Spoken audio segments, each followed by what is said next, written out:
America. It's Hugh Hewitt. Thank you for listening on this wonderful Thursday morning. I'm joined by Andrzejewski of OpenTheBooks.com. Follow him on Twitter at EveryDimeOnline. Adam, welcome. It's great to have you. Hugh, thanks for having me on the show. Thanks for your interest in our story, emanating from deep blue Oregon. Oh, my gosh, you're up in the Oregon State. My goodness, we don't talk to many people this early out in Oregon. Adam, I want you to begin by telling me a little bit about how in the world you say your last name. It's spelled like it's from, like my friends from the old town, and you pronounce it Andrzejewski? Perfect. It's absolutely perfect. And I actually live in the Super Bowl of corruption in the state of Illinois, Hugh, but our story on oversight, our investigation at OpenTheBooks.com, published at Forbes a couple of days ago, comes from Oregon. Okay, give us the whole spiel, because I heard about it from Stu Epperson, and he was wildly impressed.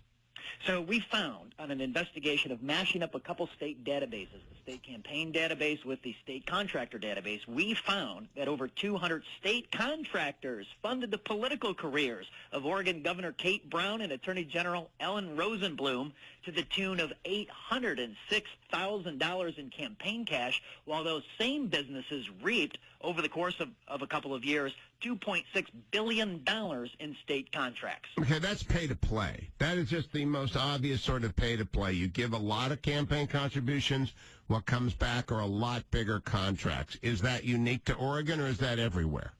Well, it's not at the federal level. So at the federal level, our research shows since 1940, this type of behavior between federal contractors and key employees, even negotiating federal contracts, has been outlawed. In Illinois, all of this behavior has been outlawed since 2011. Your listening audience will remember that we had Governor Rod Blagojevich drive a Mack truck through the Illinois laws, and those were reformed. And now in Oregon, we find that the governor and attorney general are driving a bus through the law in Oregon. It's completely legal. Where else are you on the trail of this sort of pay to play, Adam? So we've done this type of investigation in Missouri, where the laws need to be tightened up. We've done this investigation on Rahm Emanuel in Chicago when he ran for mayor in the last election cycle. Mostly in the Northeast, the pay-to-play laws are a lot tighter. Down in Florida, for instance, you even have counties that have pay-to-play laws with their executives. They cannot raise money from county contractors. In Oregon, it's perfectly legal at this point, although a state legislator just dropped a constitutional amendment to make this type of behavior illegal. Now, talk to me about sanctuary cities and your work with sanctuary cities. So, after Donald Trump's executive order on January 25th, the big question was, what's at stake? Obviously, the president threatened to cut funding from sanctuary jurisdictions across the country. So our team kicked into gear, and what we did is we gave you an answer to that number.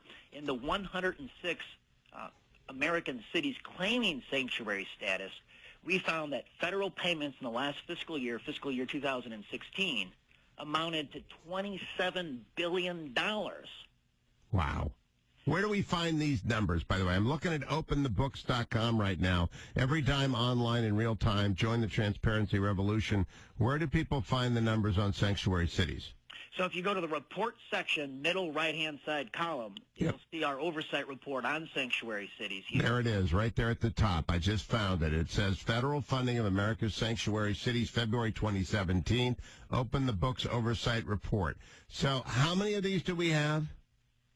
So there's 106 cities claiming sanctuary status. And the simple definition of that term is what the Department of Justice uses under the Obama administration, and that is notice to the feds of aliens in custody.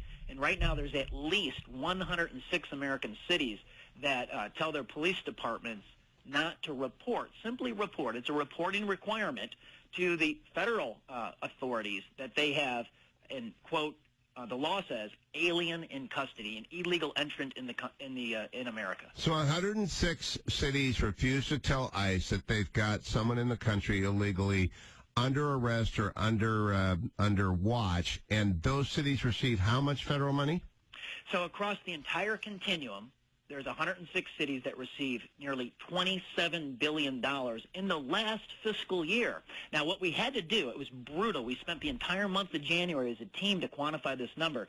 And large news organizations with a lot of resources like ABC, NBC across the country, their producers admitted to me that they tried to quantify that number and they failed. Well, we're holding every dime of federal checkbook spending since the year 2000. We found 1,030 municipal entities within those 106 cities that received federal funding. And if you add up all their direct funding, all of their grants, all of the pass-through money back from the states, that's federal money earmarked for those local municipalities, it adds up to nearly $27 billion. I'm talking with Adam from OpenTheBooks.com. You can follow him online at Every Dime Online on Twitter. Digging into the numbers, San Francisco receives a grand total of $509 million, including direct funding of $237 million and sub-grants of $3,181,580,000. Wow. San Francisco thumbs its nose at the federal government. You've provided the Republicans in Congress with a blueprint on how to actually say, okay, if you don't follow the law, we won't send you the money. But you expect the weak-kneed Republicans in the United States Senate to do anything, Adam? Well, I think the will of the American people must be respected. And so obviously there's a lot of tension and consternation in Washington, D.C. right now. But the latest polling numbers show that this executive order is still popularly received by the American public. And I think the law needs to be enforced. I mean, just think about this, Hugh. Does the law only apply to the private sector? If you and I violate federal law, rightly so, the full power of the government will force us to comply. So what government is saying, these elected officials in these towns, is that they willfully and publicly violate federal law with no consequences and no penalty. So I think it's a crisis in the rule of law in this country. I love the fact you make it very easy. Denver gets $167 million. It's a sanctuary city. Raleigh, North Carolina gets $46 million. It's a sanctuary city. Deltona, Florida, only gets $500,000, but it's a sanctuary city. How did you put this together? I'm just curious about your staff and who funds you, and a lot of people will want to know that, Adam. Well, thank you very much. Everyone can come to OpenTheBooks.com and make a donation. We are a 501c3 public charity. Our honorary chairman is the legendary former U.S. Senator Dr. Tom Coburn. We're carrying forward his legacy now that he's in retirement of robust and aggressive financial transparency coupled up with deep oversight. We open the books, and then we audit them as well. But who funds you? We're completely funded by individuals, grassroots donations, foundations, those people in this country that really believe that you can follow the money and squeeze out waste, fraud, corruption, and taxpayer abuse. And how did you come to do this, Adam? So a long time ago, back in 2009, I ran for governor of Illinois. And if you're going to do that, if you're going to take on the political class, the Republicans and the Democrats that have been fleecing taxpayers for generations, I had to find a silver bullet. So I identified transparency, deep, aggressive, robust financial transparency, and I ran on the concept of putting every dime online in real time. I lost the race. It was close. We had Lech Walesa, one of the greatest champions of freedom and liberty in the 20th century, endorsed my campaign in Chicago. We made a run at it, but we lost. I'm comfortable with that, and I've carried this forward, this campaign promise, from the private sector to open everything up at every level, Hugh, from the local, state. Think about this. You could, in 18 months, we think we're going to complete our first data set of every dime at every level in this country posted in our database.